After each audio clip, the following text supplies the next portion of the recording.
All right, happy Saturday, I guess you could say. Thank you for tuning in here on Unfair Sports, the live reaction and therapy session for the Sooners' loss. I guess you could say to West Virginia, 23-20 on a walk-off field goal. We have some special guests on today to kind of talk with us and get through this therapy session. This is what this is going to be, everybody. We're going through therapy because I'm not gonna. We'll take some of your comments and questions here on the comment side. So please add a comment. Make sure you like, subscribe, and share while you're here. If you're new, and let's go ahead and introduce the guests. First off, we'll start with Ty. Move up to PG. Ty, let people know where to find you, who you are, and all of that. Yeah, man. Thank you for having me. I'm Ty Hayes with Around the Table Sports. I might not be an Oklahoma fan, but I do general college football content, and I make a lot of content on the Oklahoma Sooners because of where I grew up, right? It's right in my backyard. And so I'm just super interested to talk to both of you gentlemen today. And hey, we can have some therapy about my displeasures with Bill O'Brien and Pete Golding, and we can all just have a great time here. Yeah, and we can share in each other's pain. PG, let people know who you are and where they can find you. They can find me on YouTube. PG, we're losing you. All right, we'll take that for now. Looks like we're losing you a little bit. And we lost him fully. So we'll go ahead and start with me and you, Ty. So thank y'all for tuning in. Please, like I said, hit the like, subscribe, drop a comment because we're just going to, like I said, this is a full-fledged therapy session on here. So, Ty, watching this game, the Sooners lost. Everyone now is panicking. The sky is falling. I'm going to say it up front. I've said this like every week just about. And Ty, you've even made mention of this in some of your videos, which I've greatly appreciated. Every time I got the opportunity, I made sure I've shared all of them, especially when you cover OU and whatnot, is relax. Yeah. Relax. It's the first year of a new coach who had to basically start from scratch with most of these players. It's going to look ugly. You can't hit rock. You can't go to the top without hitting rock bottom at least once. Nick Saban had to deal with the same thing. That whole infractions fiasco when he came in. What was that? Franchino? Was that his name? Yeah. And it's crazy, man. You look back at when Saban took over, there are stories about Saban having to discipline in the locker room at games, like people just eating chicken wings in the locker room of games first year, and like what he had to do. I mean, it's I don't think people realize what a turnover is, like, or how much work goes into some of these turnovers. Right. And Oklahoma had a lot in terms of you have a first year head coach. And one of the things I would always talk about over the summer, and I got a little bit of pushback, but I always maintain this because I was never saying it from a place of malice or saying it to be like, oh, well, I don't think Venables can coach. But I always would talk about, especially with Chris, right? Our friend who's an attorney. I'd always say, Chris, you can be the best litigator at your law firm, much like Brent Venables is one of the best defensive coordinators in the nation. There's not a conversation about it. But whenever you become the partner of your law firm, inevitably your role changes. What you do on a day-to-day changes. And that's going to take time. And that's what we're seeing with Brent Venables right now, right? Like, you can be the best litigator, but once you become partner, your day-to-day changes. What you have to do changes. So it's going to be interesting to see. Yep. And that's exactly it. And this is one tweet for the one play that I had the biggest question on about this game. It's Alex Kirshner over at the Split Zone Duo podcast, and he was also a part of fans, SB Nation, and all of that. He asked this one question. Let me go find this tweet again because I just had it, and I don't know where to go. Here it is. Not sure how many of us are still watching West Virginia, Oklahoma, but Brent Venables has some serious coaching like he's a defensive coordinator problems. Dude's trying to kick field goals in a miniature monsoon and getting what he deserves. That's exactly how I felt about those two field goals. 4th and 2, you go for it. Period. It's raining. The ball's wet. We watched them hike the ball on an extra point, fumble it twice, and we ran it back for a touchdown. at that point, you should have recognized that, throwing the ball much is probably not going to work. It's too wet. The ball is slippery. Things were falling apart for both sides. The only time the offenses got good was when it stopped raining. Like, did nobody notice that portion of it? Our defense was great in the rain because the rain was helping us. We had an assist. We had a 12th man on the field for both teams. Why not just do what we were doing the entire game, which is what? Running it down their throat with Eric Gray. Eric Gray finished with 211 yards rushing on 25 carries, 8.4 yards to carry, 2 touchdowns. Ty, we did a video discussing this. Well, and it's you interesting joined my apology video. It's interesting because Jimmy in the chat is saying he doesn't want to listen to me because I don't know anything about OU football. But even Jimmy was on my channel trying to push back when I was saying Eric Gray was that dude, and here we are. Eric Gray is the bright spot of this team along with Billy Bowman. Eric Gray is that dude. And Jimmy, I'm not saying I'm right, but if you disagree with me, let me know and we can have a conversation about it. Because I'm certainly open to learn. But what we've seen from Oklahoma right now, I do think you need time. The sky isn't falling, but that doesn't mean that changes don't have to happen. Right? I'm not sitting here telling you this is perfect or this is acceptable because neither one of those two statements are true. Things have got to change. I mean, things have got to change quickly. And I think if we are going to have a conversation about anybody, it has to be Ted Roof, right? I hate to be that guy, but like, there are just fundamental things, Jay, with the defense I don't get. Whenever West Virginia had that key 4th down in the 4th quarter, one of the ways they'd been able to affect this Oklahoma defense was by getting the ball out quick to their wide receivers on those little screens and picking up the quick gains. But on a 4th and 2, Oklahoma gave them like 6-7 yards of just space right off the line of scrimmage. And that, I just didn't understand that. It's calls like that, and I get it. One of the things I told you, I understand the coaching staff needs to get in their players. That's 100% true. But you'd have a hard time stopping that, giving them that much cushion on a 4th and 2 if you had Darrelle Revis and Patrick Peterson. Yeah. That's hard. No, you're exactly right. Some of the play call, the defensive play calling at the end of the game is the things that I questioned the most. I had absolutely no clue or understanding as to what the hell they were doing at that point. It threw me off. It was like you said, well, and it's funny, on the TV broadcast, they pointed this out. Watch the tight end. It's probably where the ball's going to go. And 9.9 times out of 10, that's exactly what happened. And so for the most part, West Virginia is pretty predictable. And then when they switched in the new quarterback, Green, he just gave them a spark. He showed energy. And so this is like what threw me off with this is what was those defensive calls when you knew what were coming? Like, we knew screen passes were coming. This quarterback has been doing the same thing every time. I think gosh, who was that? I can't think of the defender that was out there, but it pissed me off so much. I threw a pillow. And I usually don't get emotional around games, but I threw a pillow. Green was scrambling. He knew the play was dead. And so he flicked it to the running back and he stepped out of bounds. The defender was standing right next to him. And it was like the defender thought that he was going to throw the ball away and he just stopped playing defense. Oh, that was like 2 plays after the 4th down play. That was in the 4th quarter, yeah. That was an interception. Because you're literally standing right next to the running back. And if you're watching the quarterback, he was going to throw it away, but then he saw the running back standing there and the defender's just, chilling like this. And so he just flicked it to him, got about like 7 yards. Pissed me off royally. I'm like, what is this? So let's look at some of the questions and comments. I know y'all are mad. I know y'all, like I said, this is a therapy session. We're going to talk through all of this as a family. Was that a Guebu? That's probably what it was. And linebacker number 2, Guebu. Yeah, I was hot. Because I was just like, what are you doing? So, all right, Ty, let's jump into these and go through this therapy session. Now, see, this is preposterous. This is the panic you should not have when it comes to games like this. And the reason why I say that is this. We've seen a lot of really terrible teams get really good classes. And most of these kids understand. They know.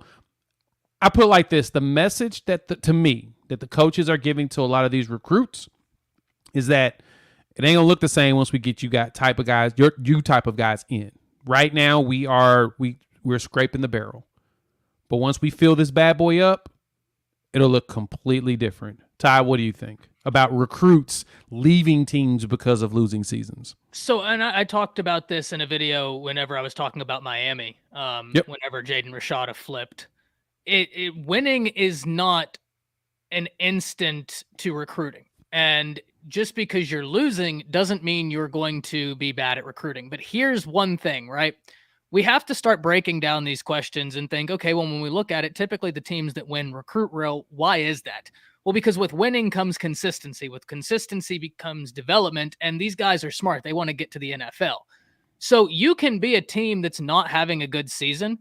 As long as you're showing there's a reason for people to have faith in you, you're going to be just fine. The problem comes whenever you can't get out of your own way, right? And like, I'm not saying that's OU this year. That's not my point. I'm just saying, like, if we looked at a team such as Texas A&M right now, Texas A&M might be in a really interesting place, and it's a team we need to watch because they have so much chaos. Recruiting could be hard for them, not only because of the on the field stuff, but like you look at all the off the field stuff there as well.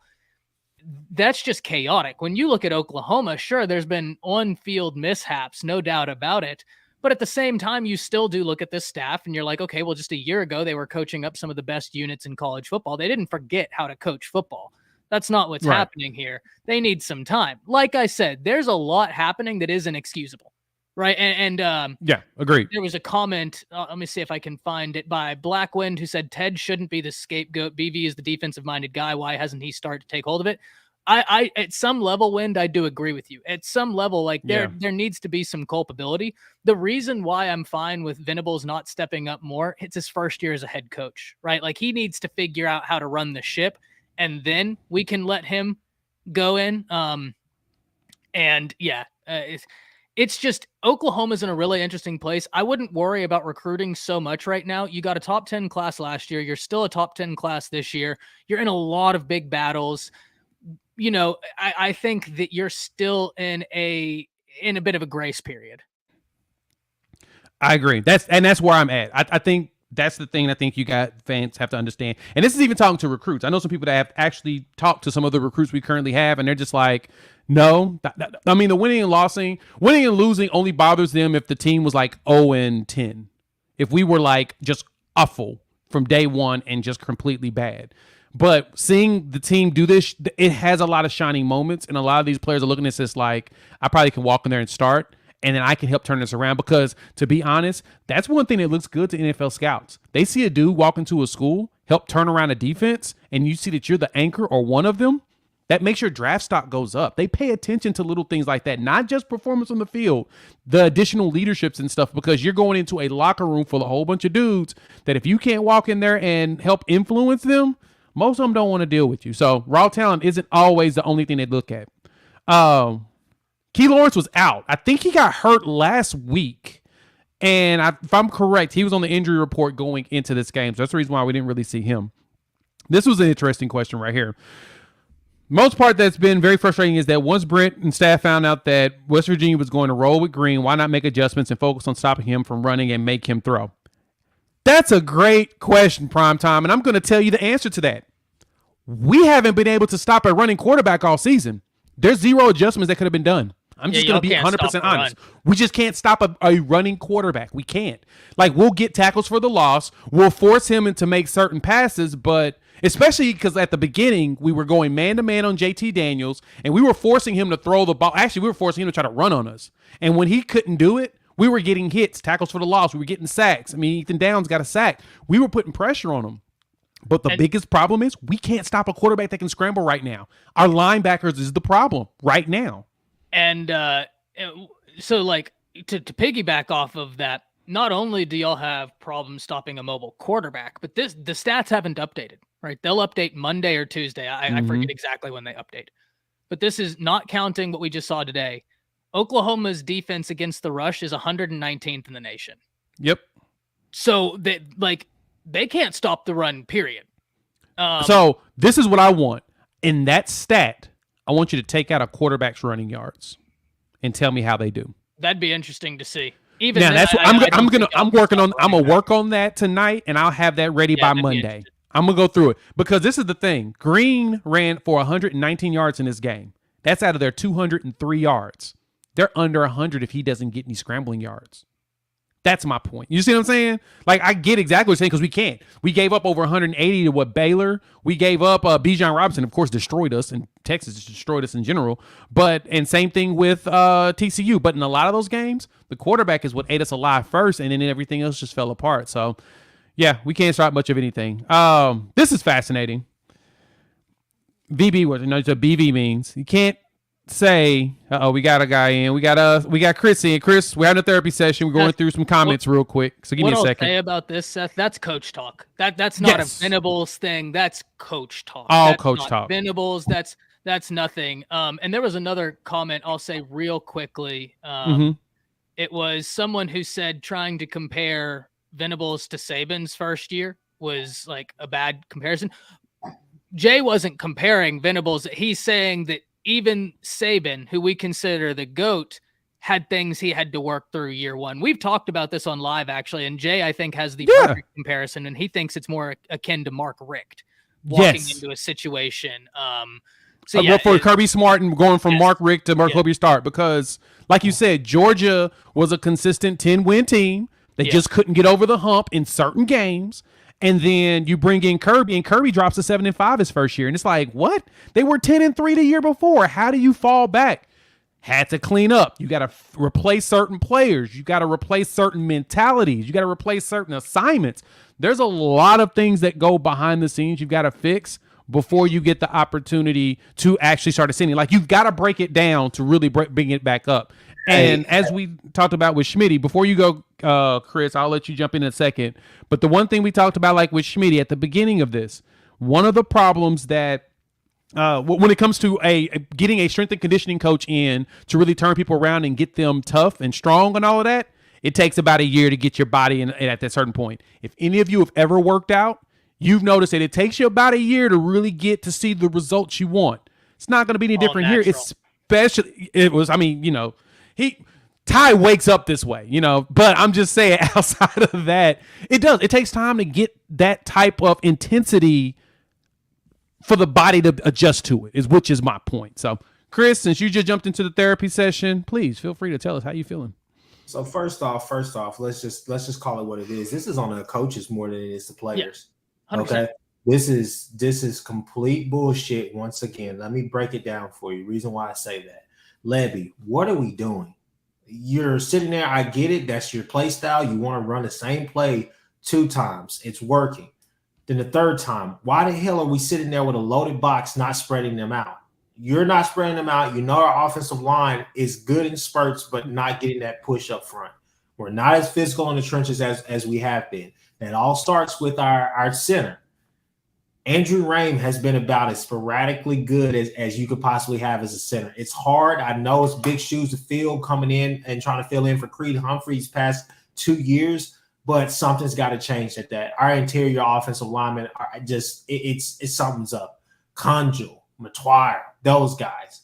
Levy, though, we're running east and west. We're running swing routes. We're running a lot of different things like that. It's just not it.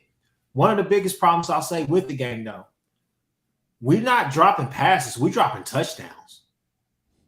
We're gonna get to that. We're gonna get to that. Don't jump too far into that. But yeah. I mean, I don't know.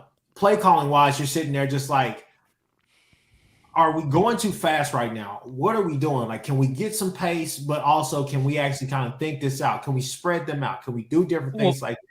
It's interesting, Chris. Earlier in the year, Jay and I did a video, and I think it was against Nebraska, and I was saying, like, well, at the end of the game, what do we need to see? And Jay was like, well, we need to keep scoring. And I was like, yeah, but personally, the way I'd like to see y'all do it is control drives. Because we know Levy can score quick.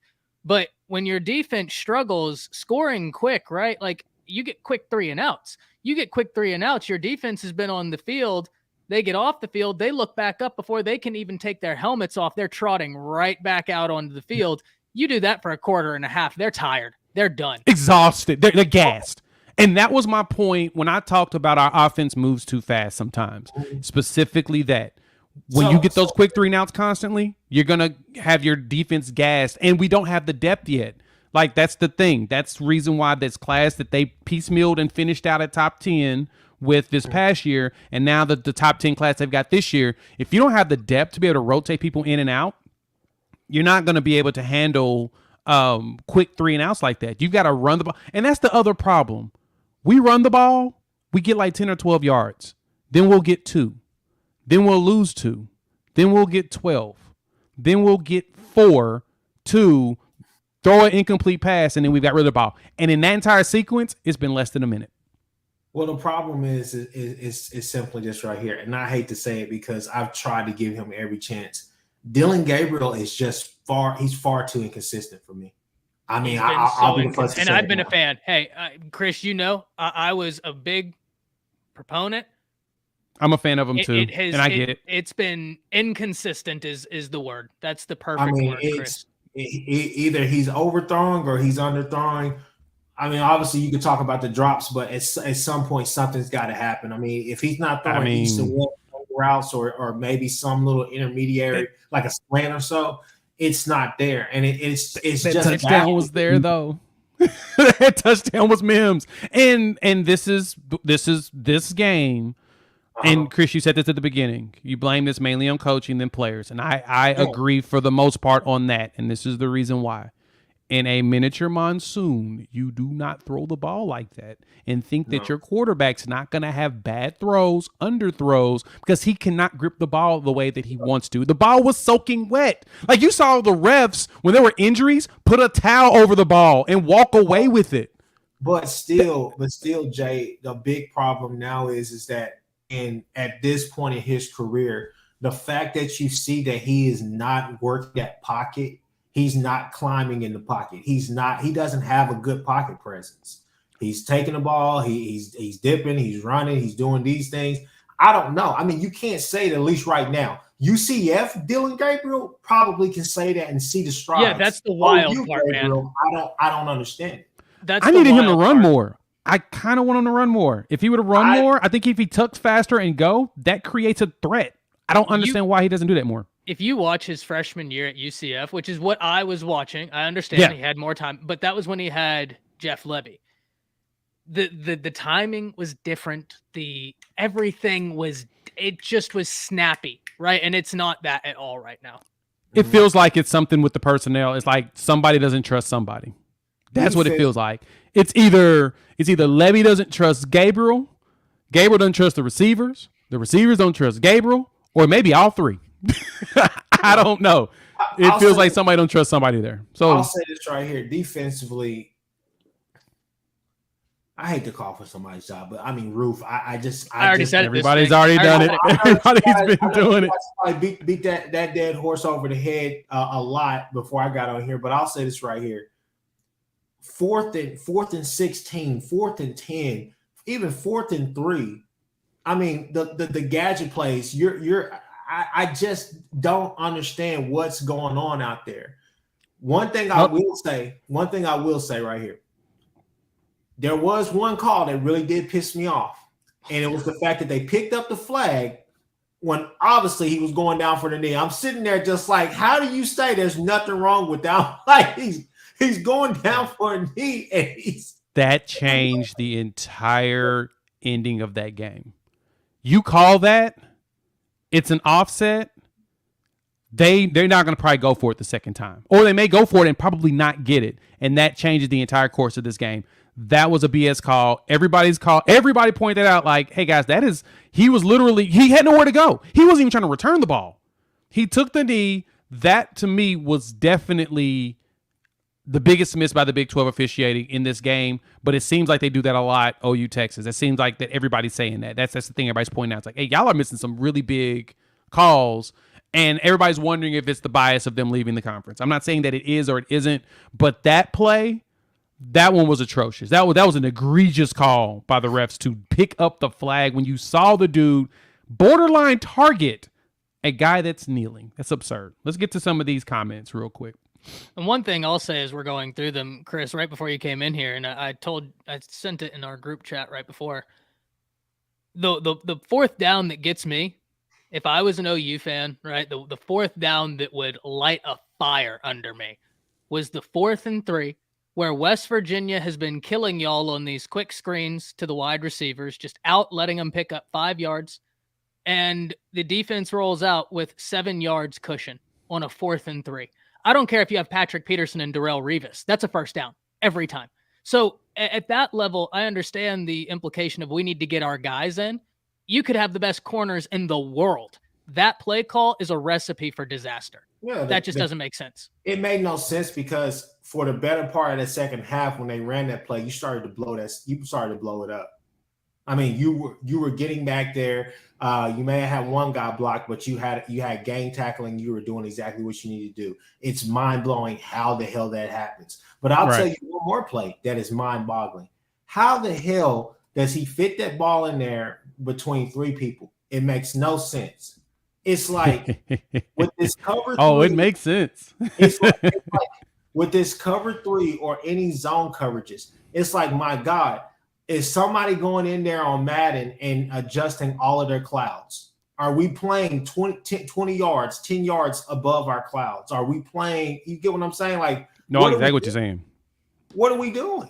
Just like Primetime said here, picking up that flag was what that told me that things aren't going to go very well for this. So back to the Levy piece. I think this one's interesting. We must get another quarterback in the portal ASAP.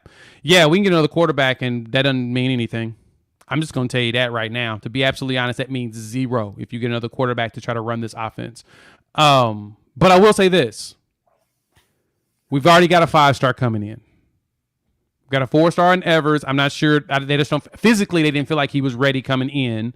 And he even said that he wanted a year to develop and probably get some size on himself.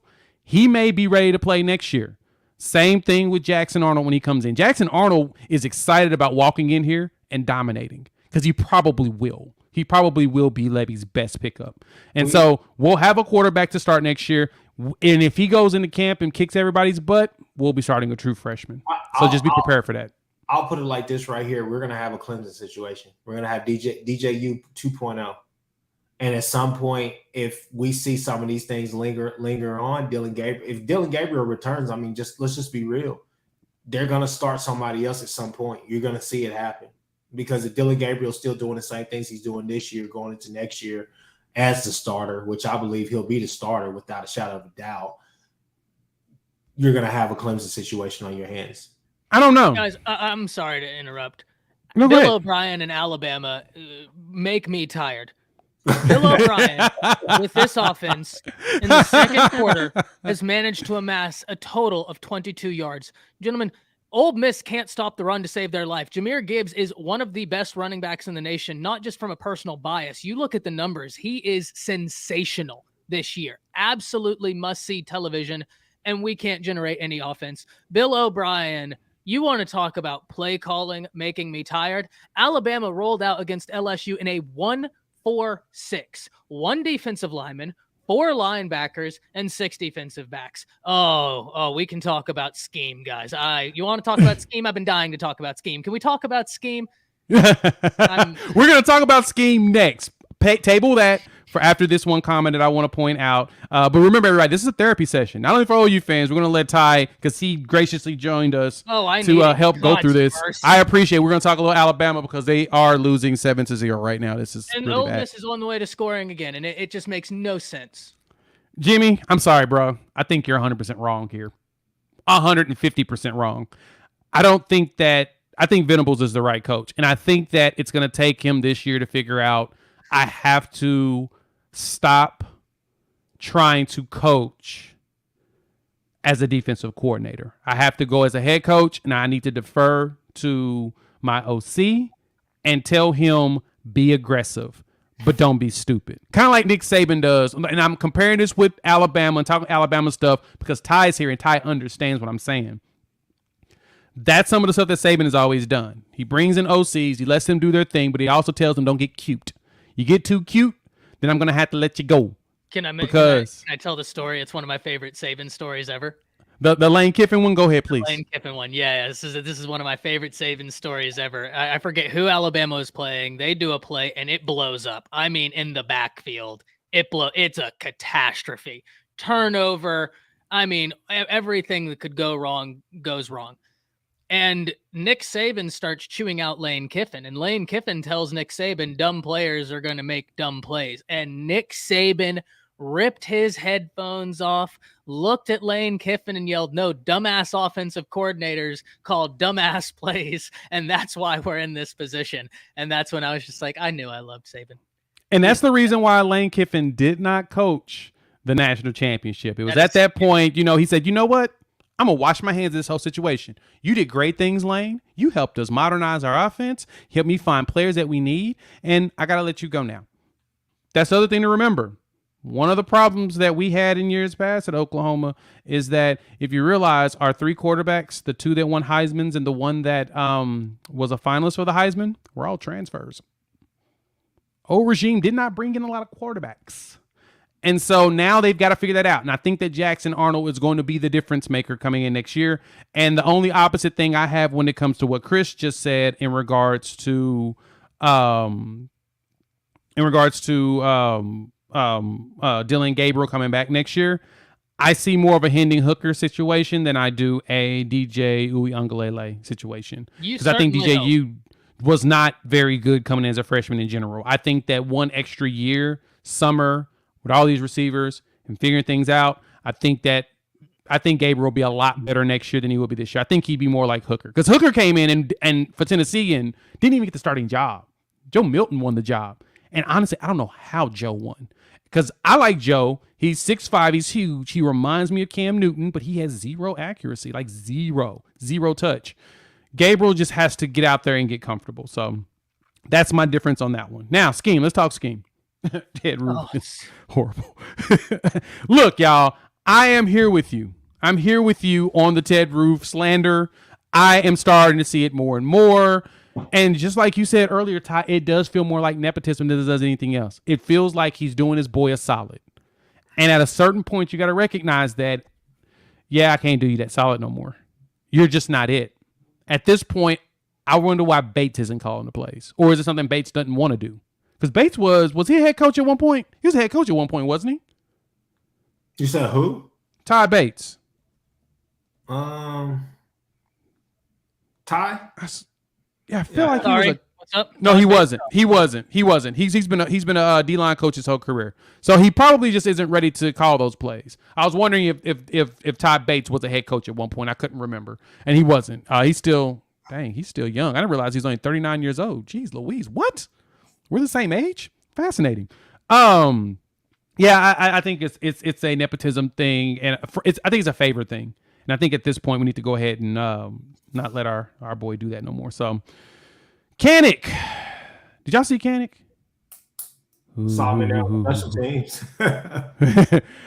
He's going to be the next Isaiah Simmons. So there's some bright spots in this game. Like the one bright spot I saw was Eric Gray was getting us 200 yards. And I think this is kind of where the difference comes in for us, Morgan, and my thoughts about this.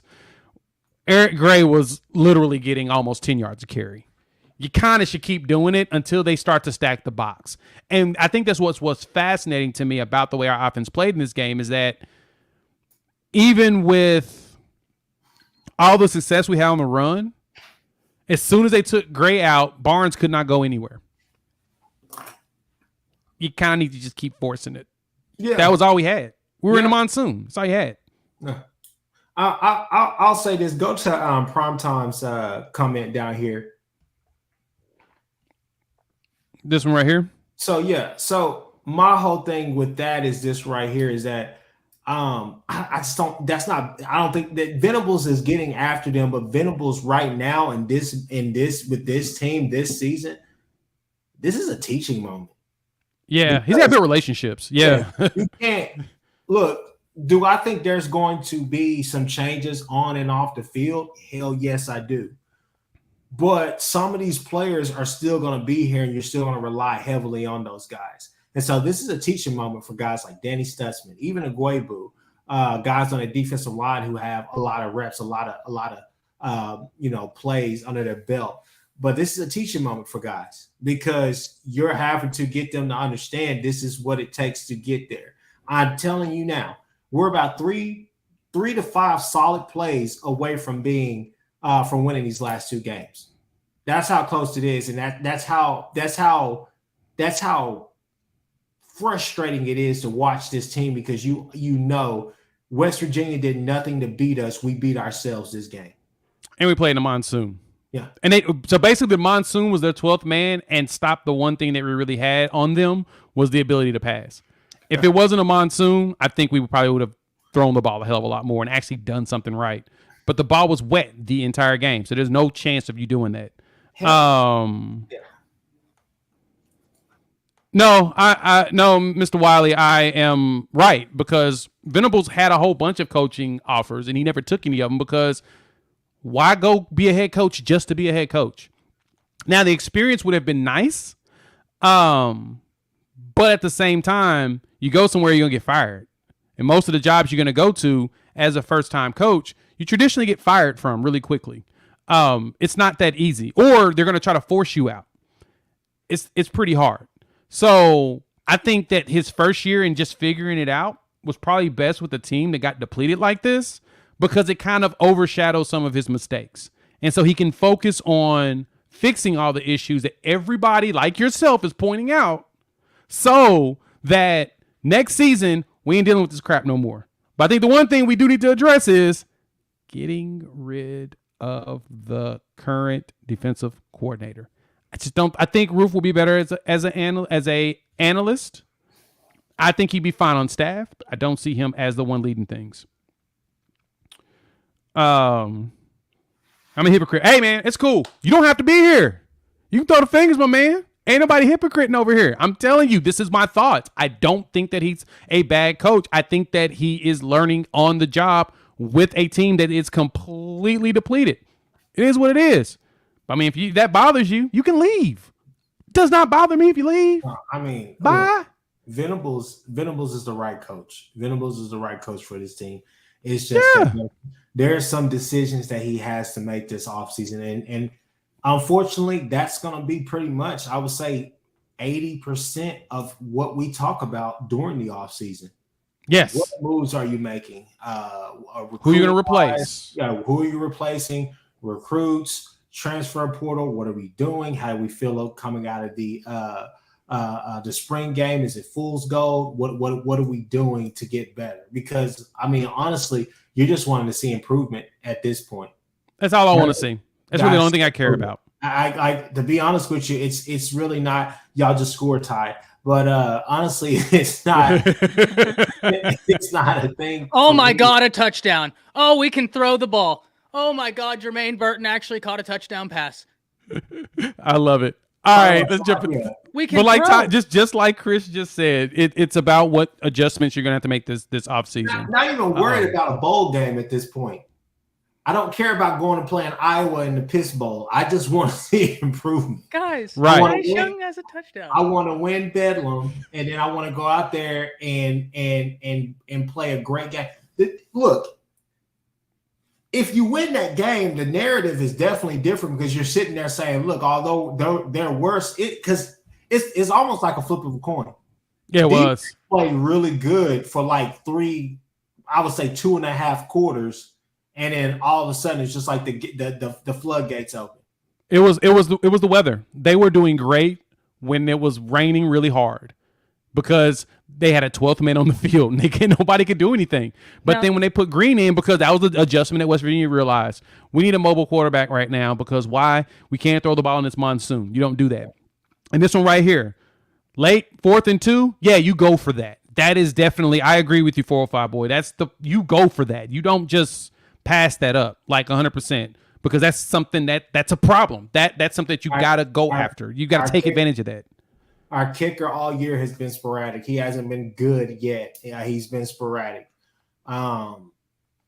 There's just some key plays, man, in this game. But I'll say this right here. Look, do I still think there's talent on this team? Hell yes, so I do. Do I think we're headed in the right direction? I still think that that where we're trying to go, it's still bright.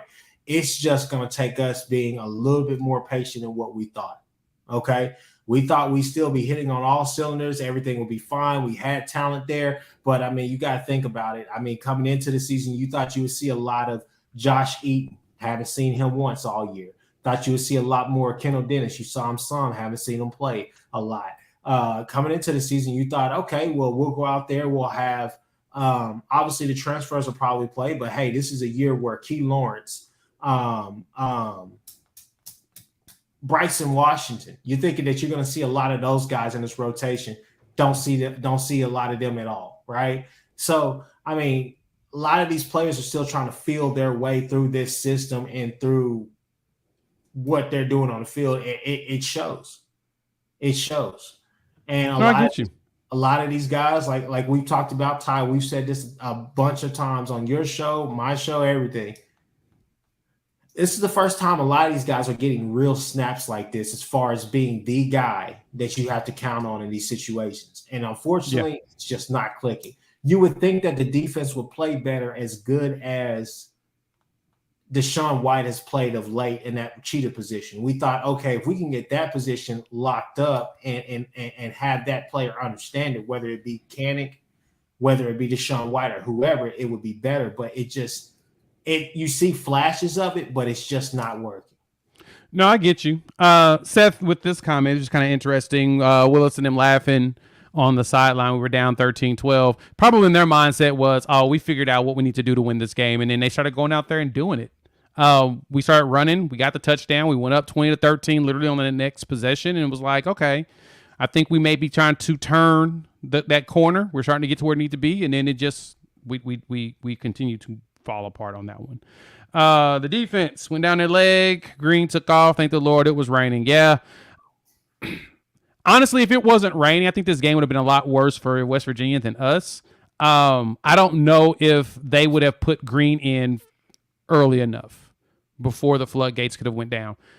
You could watch it. Mim, that wide open touchdown Mims had, wet hands.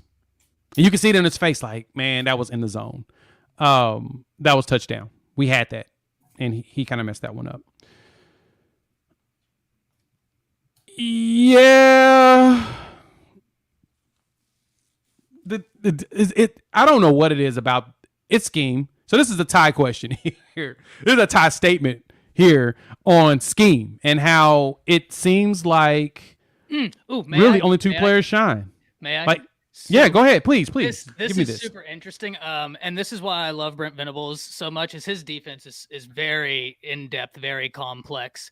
The linebackers are so key. And so in this defense, you're going to have a lot of issues if there's any miscommunications. And I mean a lot of issues if there are any miscommunications. An interesting thing is whenever we were talking, and Jay, this was how long ago? Regardless, I have access to some All-22 film. And so a while ago, Jay and I were sitting in here watching some All-22 film, and I was breaking down the linebacker play. And it was against Kansas State, you remember? And was it Kansas? Yeah, I'll say the Kansas State or TCU is one of those two, right? One miscommunication. It was just one person miscommunicating, disrupted everything. Now, there are a lot of defenses. All defenses rely on communication, but whenever you play the defense that Brent Venables does, especially with the cheetah position at Alabama, they call it the star, right?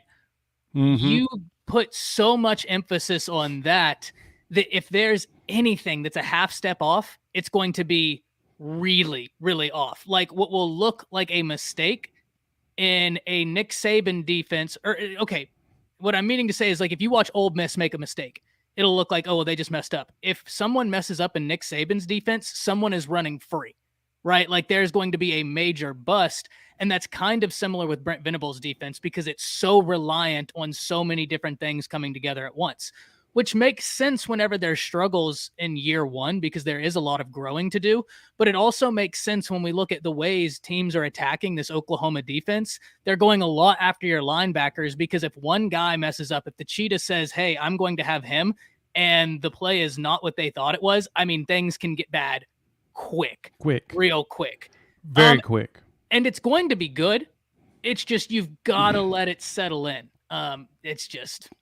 Yeah, this comment here, like Connor, I get exactly what you're trying to say. That a good coach would have this improved. The saying they would not really, not like you think. Let me give you a perfect example. TCU this year is doing really good. Go look at that roster.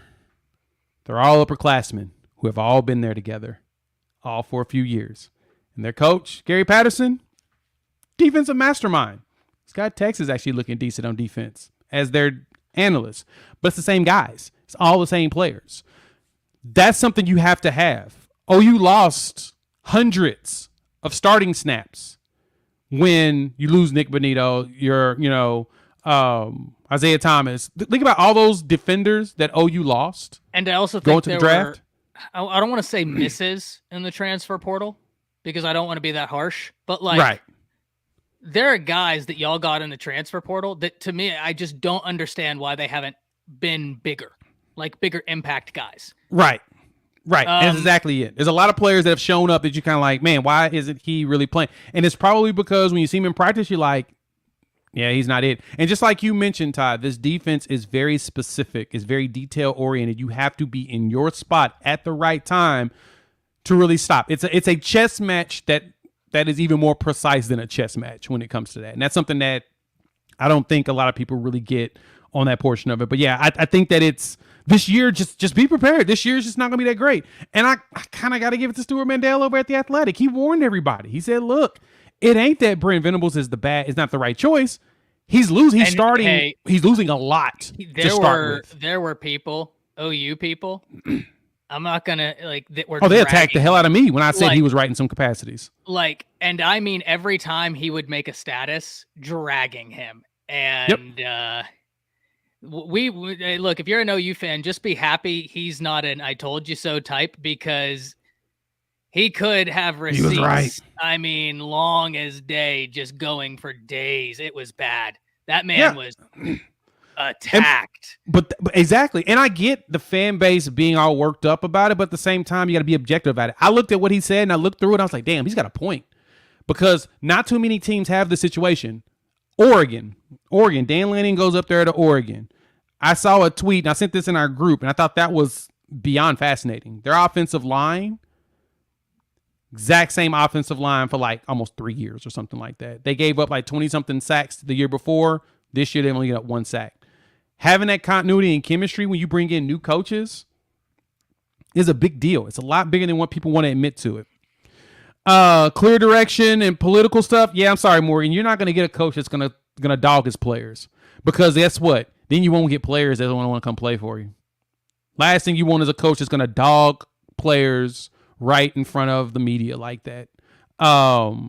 He's got to be diplomatic up front for us to the base. But he's probably they're tough on the players in practice. I've heard rumors of runs and drills and the way that they rip into people. They're tough on them. It's more of a tough love. And that's why Clemson's defenses were so well underneath him at Clemson, is that he instilled that discipline, but it took him like 3 years to get them from like middle of the road, late 60s and 70s to top 5 in the country. It took a while. You just gotta like Ty, you keep saying it, and you've said it in so many videos, and I say it over and over, but nobody listens to me. It's gonna take a little bit of time. We're gonna get there. We're gonna get there. I'd like to address. It's Wiley, Brian. He said USC had to replace 50+ players. Why are OU using all these excuses? USC's 9-1, OU's 5-5. Fair, Brian, but here's the thing, and this is why my background is in speech and debate. Like all of my life, that's what I've done. I've done debate. High school did debate, college debate, law, stuff like that. So this is just the way I always think about things. But this is why nuance is so important. Right? Because there's always explanations as to why. Like we can say a statement, but if we're not interested in finding out the why, that statement doesn't hold as much merit, in my opinion. And now we need to unpack the reasons as to why USC. USC has Caleb Williams, and he's a fantastic quarterback. He's got unbelievable upside. Now, am I saying that's the only reason why? No. And Brian, make no mistake, I do agree with the basic theory of what you're saying, that OU is underachieving right now. And at some level, you and I absolutely agree there, Brian. I'm not fighting you in the basic theory, but I am looking for the explanations. USC has Caleb Williams, who was already with Lincoln Riley last year, as opposed to a quarterback that's coming off of an injury that hasn't been with the offensive coordinator that he's working with now for a while. Now, that being said, you would have hoped that Dylan Gabriel would be better than he is and more consistent than he is. Dylan Gabriel was a 3-star recruit compared to Caleb Williams, who was a number 1 5-star. I think he was a bit more consistent when you agree. Saw Dylan 100%. I'm talking about talent-wise. Caleb is a monster. He was a Heisman Trophy almost a Heisman Trophy finalist after the Texas game. People threw him immediately on the pedal because you saw what he could do. He saved OU in a ton of games last year. Last year we probably should have went 7-6.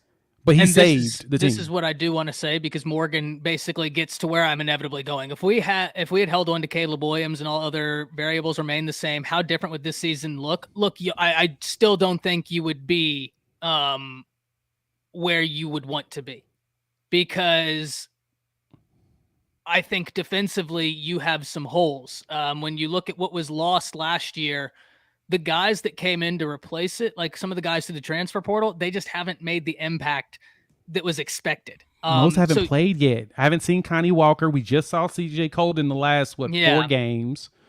You haven't seen any of those players.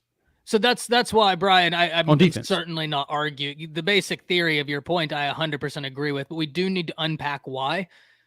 USC's defense is still a big question mark, and I think everybody can agree with that. I think you would agree with that. Work in progress, but question mark. But when you have Caleb Williams plus the former Biletnikoff winner, I mean, you can do some offense. And another 5-star wide receiver that's a close friend of his. You brought him in. You brought in Oregon's best running back, who had a great year and who's now hurt.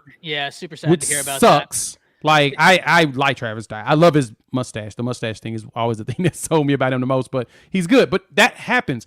And you say they lost 50-plus players? I'm going to go through that list and look at those players because I don't believe they lost that many players. No, they didn't lose as many as Oklahoma. I promise you that. And Brian, this is why I say I'm not disagreeing with you, but we have to look into the whys, right? Because you say right now, OU had a chance to get a true quarterback. The portal was filled with quality football players. The portal had a lot of quality. It's these excuses. But Brian, this is the thing, though. This is what I mean. This is why nuance is important, because you're right. But now we have to look at this with the nuance. Why did they go after Dylan Gabriel? And once we ask that question, it makes so much sense why they chose Dylan Gabriel. The other thing you have to ask is, why did they go after Dylan Gabriel in the fashion they did? And it's because there was so much unknown with Caleb Williams. If they hadn't have gotten Dylan Gabriel, he could have gone to UCLA, and then maybe Caleb leaves and you don't have anything. So it's always easy to sit now and be like, oh, well, hindsight's 2020. But your basic theory is right. I don't disagree with you, Brian. I just think that you're maybe being a little harsh, right?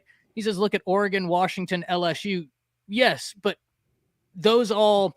They didn't. I don't think players that they had before, like this is why nuance matters. This is right. Kind of all getting me back into, like, we have to look at this nuance. Everybody on the national side, I'm sorry, Ty, real quick, but everybody on the national side pointed this out about Oklahoma, but did not point this about the other schools. Why? Because the other schools did not have a mass exodus of change like Oklahoma did. Like, the other problem is that the recruiting that the staff did beforehand, people have been pointing out has been a problem too. Like, Clay Helton could recruit his butt off at USC. What was his problem? He couldn't coach. And we've seen this. This is why I don't want it to be like dismissive, Brian. And I'm not an Oklahoma fan, but that's why I think I'm trying to have the conversation, because I'm looking at this as objective as a place as I can. Every statement you've said has had a truth in it. Every single one of them. He was not going to be the quarterback. Yeah, he was going to. Yes, he was. Cal or UCLA? He was. It was UCLA. It was UCLA. Chip Kelly had him. He was basically he didn't enroll yet, but he was the next day. Right. And then Lebby got and then this job came up, and Lebby took this job. Look, we went after Jackson Dart. We gave him an opportunity to come here. He chose to go to Ole Miss because he had a better chance of starting. After that, there was no other quarterbacks in the portal that were truly available. I remember when we finally got our OC and everything hired after Ole Miss finished the bowl games and stuff. The barrel was borderline empty. They were scraping the bottom. Why do you think we ended up with General Booty and Davis Bevel? General Booty had one D1 offer outside of Oklahoma coming out of JUCO, and he threw for 4,200 yards. There's a reason. I guess the way I look at it, Brian, because like I keep saying, there's truth to everything you're saying. But then the question I think we need to then ask is it logical, the moves Oklahoma made given the circumstances they were under? And at that point, I think the answer is yes. Hindsight's 2020, and you're right, not dismissive there. But I do think we also must admit that when we look at it through the lens of what Oklahoma was going through, their moves made a lot of logical sense, in my opinion, at least. Right. And they were focused on defense. Wrong, but they were focused heavily on defense, trying to get better defensive players to add to what we currently have and try to get depth. Because if you're running a very fast-paced offense, and we talk about this all the time, a fast-paced offense requires depth. You don't get that. So that's what that is. Outside of that, let me see some of the other stuff to consider, which is good. There's something about him. I just don't think he's ready. I honestly think that's what it is. I just don't think he's ready to run that offense yet. And I think that's the reason why we haven't seen him. I'm surprised we haven't seen Michael Bowen, especially when Gabriel got hurt. But I heard that he's being moved potentially a wide receiver. And then something happened with General Booty, so he couldn't start the Texas game. And we haven't seen him since. But at the same time, you got to look at the players that was brought in, and it ain't the same as what everybody else is doing. LSU literally throws a rock and they get 5 stars across the street from them there in Louisiana. They've got all the talent. They had great classes even underneath Ed Ogeron. I mean, they're just coming off a couple of years from the national championship. Their problem was this coaching. Like after about 2 to 3 years, they build up and always be great, and then they fall. It's just the tradition. Well, so, and you know, Brian, he keeps pointing out Jaden Daniels. My question about Daniels, and hey, Brian, you can go back. I've been very high on Jaden Daniels. I was very excited. I like Jaden Daniels at Arizona. Because I think that what happened at Arizona State is such a shame for any player to have to sit through, especially a freshman quarterback. I mean, I don't have to tell you. You obviously know what he did as a freshman was incredible at Arizona State. And so I'm very excited to see what he does. But I don't think there's a world of difference right now.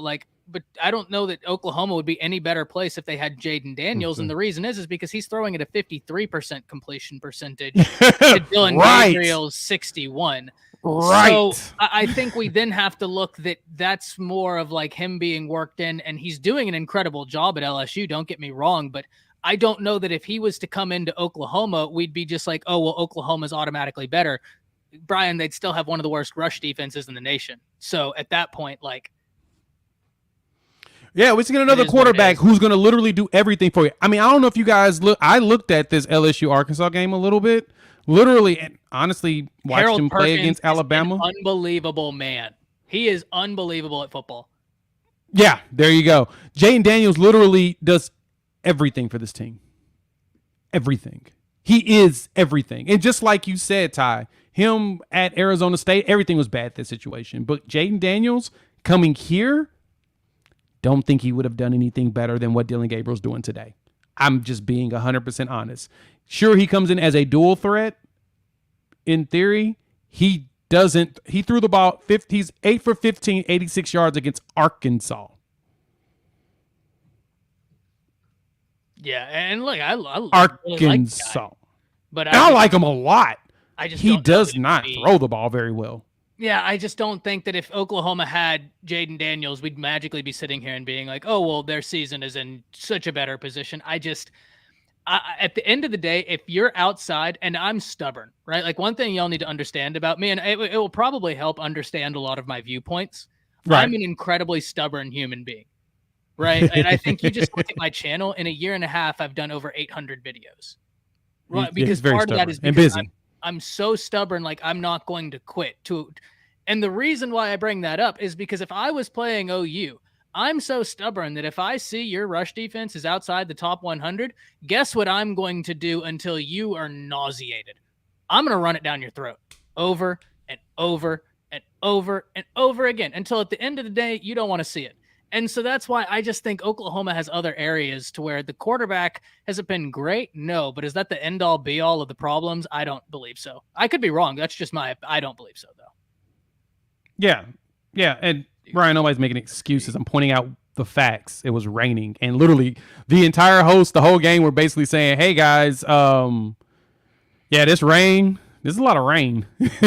Ball's slipping out of hands. It's fall. They're changing their gloves to try to compensate for it. That's why the ball was bouncing the way it was in that. No, and Hank, you're right. This is the reason why I was excited about Dylan Gabriel coming. It took one less year for somebody to figure out this offense. This offense, one thing I'll say.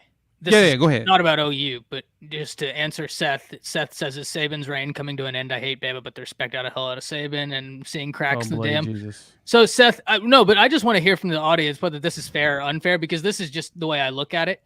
I'm just going to consider this, and even like obviously the rebuilding comments last year, now that we see this year's team, that was just a bad comment to make. And yeah, last year was not a rebuild as compared to this year. Regardless, I'm just of the mindset that like you got to show me long term. And maybe it's me being willful, maybe it's me just being like, oh well, history repeats itself, and being like, I just got to see Bama be off for long term. And maybe that is what it is, but we'll see. Here he is, first time since it's the second time since 2010 that Saban has had more than 2 losses in conference. 2010, guess what happened the next year? Natty. Back-to-back national championships. Yeah. The last time it was 2019. What happened the next year? Natty. Undefeated national championship. I'm not dumb or naive to even think that But Saban this is not going to be good. at this Like, case. Seth, I'm with you. There are cracks showing right now. I'm going to need to see it for another year at the very least for me to just be like, okay, it's all the saving grace for you, Ty, is the fact that Bill O'Brien won't be there next year. That's your problem. There, I don't. That's think your problem. Golding will be there either. Brian, see, I guess I think it'd be easier to talk to you because you haven't offered anything back in terms of like the nuance I've offered. Zero has offered zero actual input. He's just really talking shit. That's really all it is. Well, and that's fun. I'm down with it. Like, it is what it is. Like, I'm here for a good time, but like, I'm interested in having the discussion. You got to remember, man, I debated like my whole life. Right. Like, whenever I see stuff like this, I'm like, no, I love debates because, man, at the end of a debate, both people walk away with something, or that's at least how true it should OU be. football. I just don't understand what's true OU football. Is I it just just going love to talk undefeated for to like you, 4 years in a row? Is that really the only thing that true OU football is? Is there no nuance in sports whatsoever? The interesting thing is I don't think we're missing each other by far. I just think where we're missing each other, it's just like this miscommunication. Because there's some truths to what Brian is saying, but I just think that like there are also explanations, and whether you buy them or not is your prerogative, but I think we also must admit that the existence of those explanations are logical as well. The problem I've always had with a lot of conversations and debates and like this stuff is that it's even when it comes to the nuance piece, people try to make things binary, and it's not. There's a spectrum when it comes to a lot of this stuff, especially in football, in sports. For the most part in life, there's so much more gray that we don't want to admit to, and it's more annoying than anything because look, I've said this for a while. The difference with a lot of great coaches walk in and have great seasons their first year, and then they fall on their face once all the talent that the last coach had is gone. We've seen that numerous times. We've also seen coaches walk in, take a year or two, build up, and then start dominating with their own players or getting other players on the ship. Tennessee is probably the best example outside of Georgia that I've had when it comes to Oklahoma and them having to figure things out.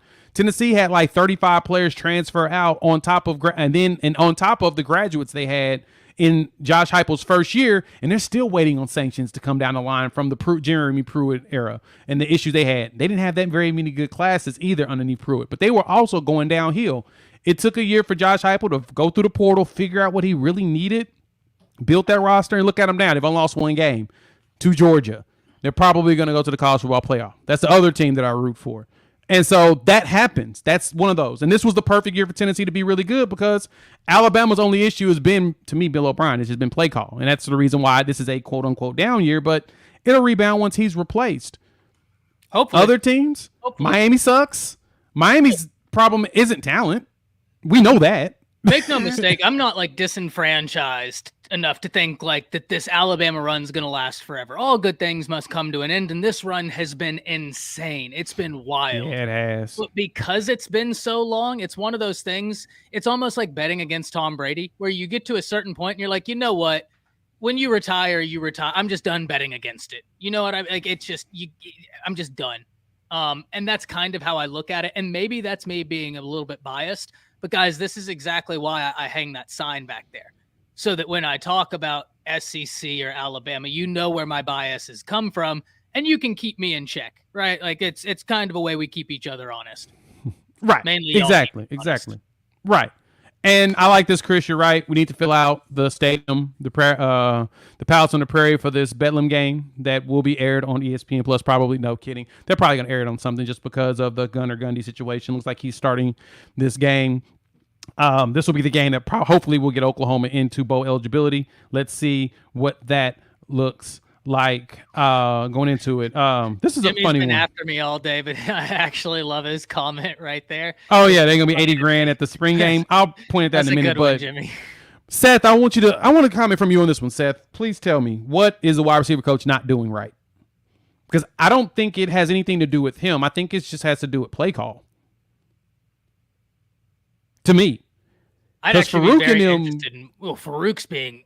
I mean, you know what a dude he is when you just watch how he's utilized. I'm trying to figure out why they're not putting. I like Mims a lot. I want Farouk on the punt returns.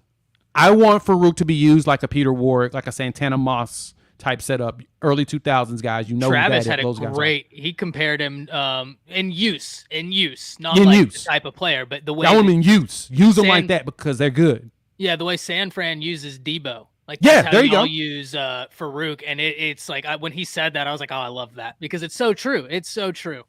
I need Levy to just go ahead and leverage him more and lean on Farouk a lot more and let Mims just go out there and be that wide receiver because he's getting his yards and he's probably going to finish with 1,000 by the end of the season, hopefully in the next 2 games. But overall, I just want him to be used more. I want more Farouk.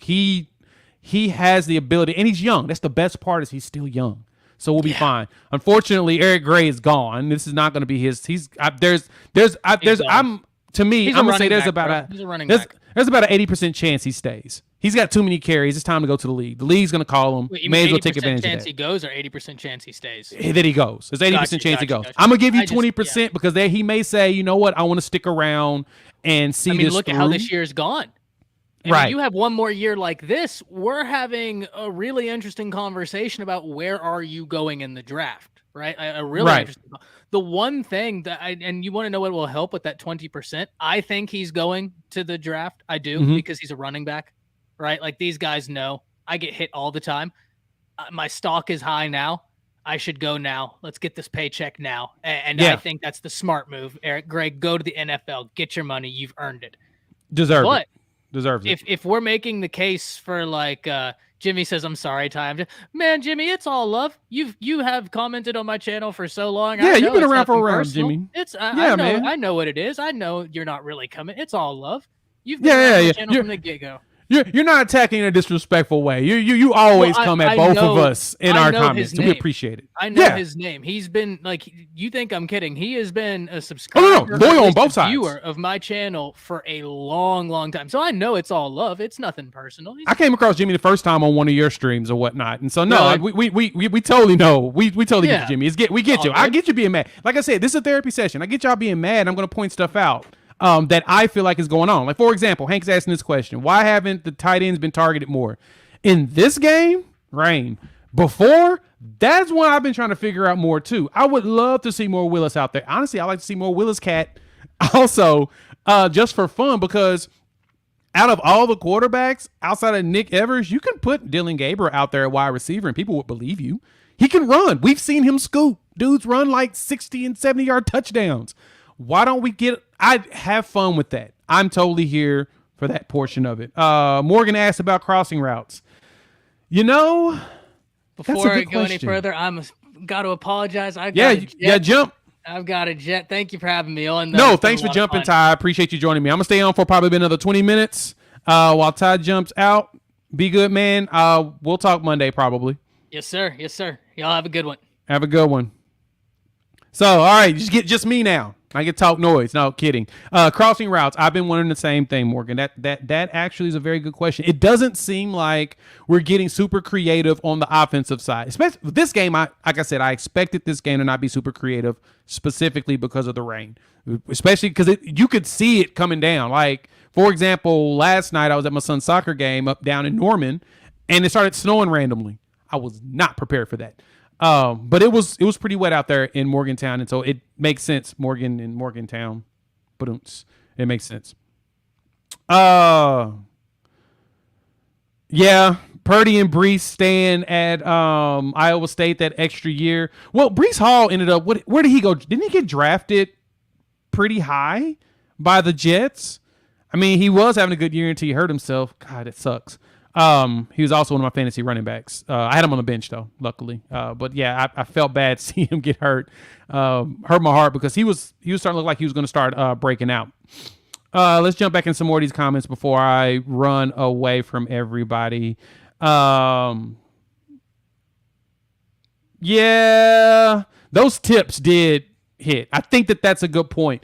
And I guess this goes back to Seth's question around drop-in passes. And this, I'm going to post this one up real quick because, Seth, you make a good point here.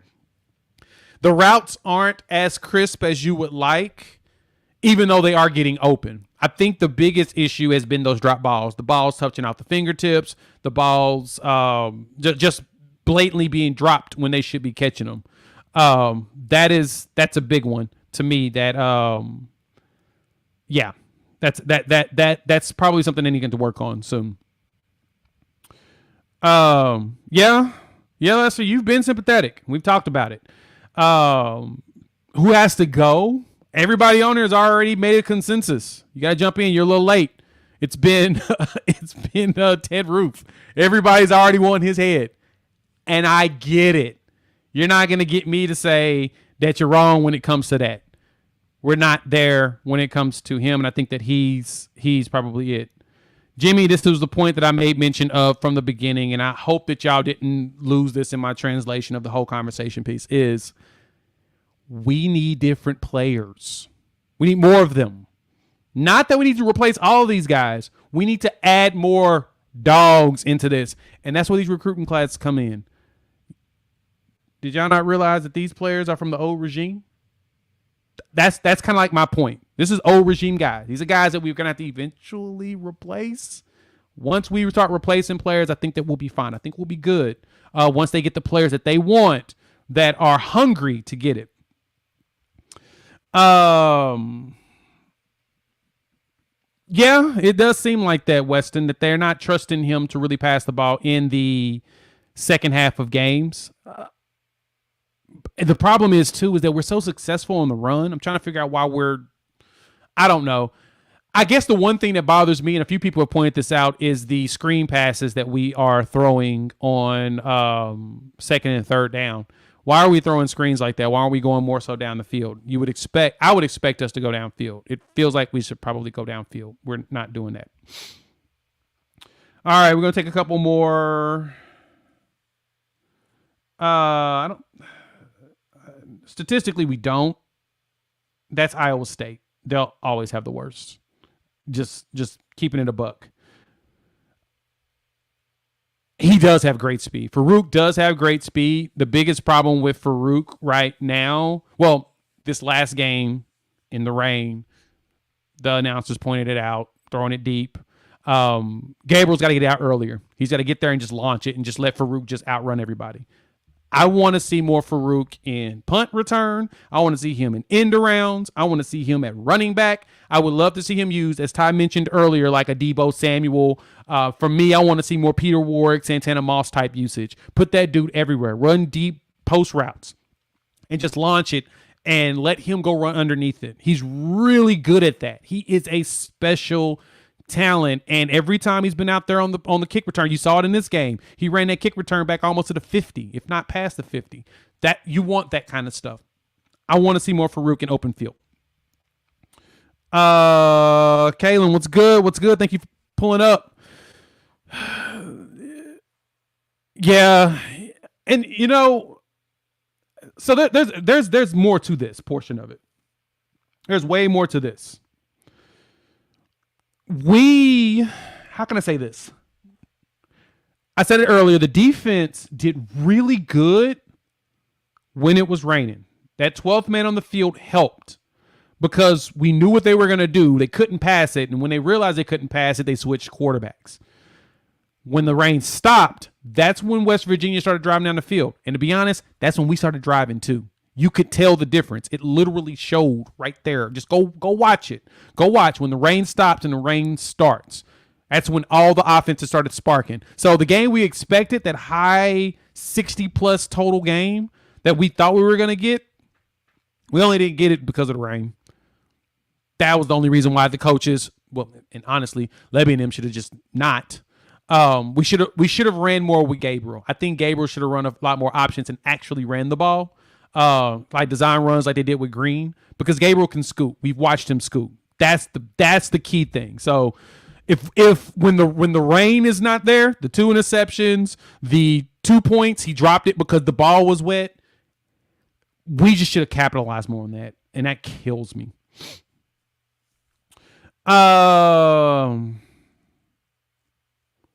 We've got a lot of our line is young. We got a lot of young dudes. I mean, the only person, and honestly, Jeffrey Johnson, there's much more to be desired. I thought that he was going to walk in and start tossing dudes around in the Big 12. I really did. And that has not happened yet. We haven't got that out of him. And we also haven't got much out of Reggie Grimes since the first game. Either he's hurt or he's just not there. Saddens my heart that we're not getting what I was hoping to get out of him. Yes, Jimmy, I'm blaming it on the rain. I am. It was the rain. And I'm not saying the rain is why we lost. I'm not saying that at all. I'm saying that's the reason why certain things didn't happen the way that I know that all of us would have wished they did. We weren't able to pass the ball much. They didn't call many passing plays specifically because of the rain. That's it. If Gabriel's our quarterback next year, we go 7-5. I don't think so. I think next year the defense makes a bigger jump than we expect. I could be wrong, but I do think that they can make a bigger jump. We just need to. I want to see more Kanik, and I'm really excited about seeing Eric McCarty back there with him on the defensive side, and then adding LeBlanc and Lewis Carter. There's this defensive class will be the determining factor for Brent Venables and staff. If you want me to tell you what my judgment on Venables will be this class. What this class does when they come out there on the field. Period. Only because they had to piecemeal that recruiting class last year. Remember, when he got hired, a lot of players started flipping and moving around. They had to piecemeal that and try to bring it back together and still end it with the top 10 class based upon ratings. I don't know about the players yet. We're going to find out next year, especially when we see more Kip Lewis and Kobe McKenzie on the defensive side. We were seeing Kanik already, but mainly because Kanik is a freak athlete, and Venables pointed it out. And I watched him in some of the games. I've noticed this about him. He doesn't know how to play linebacker yet. He doesn't. He's just good at being at the right place at the right time, and he's a ball hawk. But being in the right spot at linebacker means more, especially if you don't want to get burnt. And I think Kanik will be that dude in the future. So, no, I disagree with you on 7-5. I think we'll be fine. My head hurt too, man. BK, you're right. I threw stuff. So I'm going to get ready to wrap this bad boy up in the next 3 minutes. Let me see. Give me some more questions. Let's jump into this. Do I think Levy being a DG guy is the reason why he abandoned the run when it's clicking? You know, I think it's more of an anticipation of them stacking the box. I'm going to be honest. That's what it feels like, because when we ran I can't think of which play that was off the top of my head. I'm sorry. My brain is going through all of this and being irritated just like y'all. They showed it on the screen during the game. They stacked the box with like 8 people. It was raining, but they stacked the box with 8 people. At that point, you figure out how to throw the ball. Period. But they stacked the box. And so teams are starting to get to that point. I mean, Eric Gray's getting 200 yards, but if you stop on third down at the right time, which they've stopped our runs on third down. Remember, we were 1-11. 1-11 on third down conversions. We were bad on third down. It's one of those, once we get stopped, we just keep getting stopped. And it just does not get any better. So, all right, thank y'all for tuning in. I appreciate y'all pulling up for the therapy session. Believe me when I say there's positives and negatives in it, mostly negatives, but we should have been prepared for probably a 7-5 season anyway. It happens when you bring in new regimes, literally new regimes, and you got a whole bunch of players gone. Brian Wiley's going to say what he wants to say about how they do it at other schools. Cool, go be fans of other schools. Just like Hank said, Texas sucks. Please hit the like and subscribe button, share because sharing is caring. I love having you all here. I'm going to continue to add more positive stuff. We're going to talk about recruiting. I got another recruiting video I'm going to post up probably for first thing in the morning. No morning after video because we did this, but me and my boy Coop's going to talk about just breaking down the stats and stuff from the game and understanding where we go from here, especially as we prepare for Oklahoma State. Remember, as it was mentioned before, there is a big, and I think, Kalen, you make a good point. He's stubborn. There's a big group of recruits coming in for the Bedlam game. As fans, I highly recommend y'all show up because there's some 5 stars in there and there's some freakish athletes that's going to be there. If we can win them, guess what happens? You see a quick turnaround and improvement because I don't think the problem is coaching fully. I think it's a combination of coaching and athletes. So with that, thank y'all for pulling up. Hit the like and subscribe button, and I will chop it up with y'all probably about a day or two. Peace.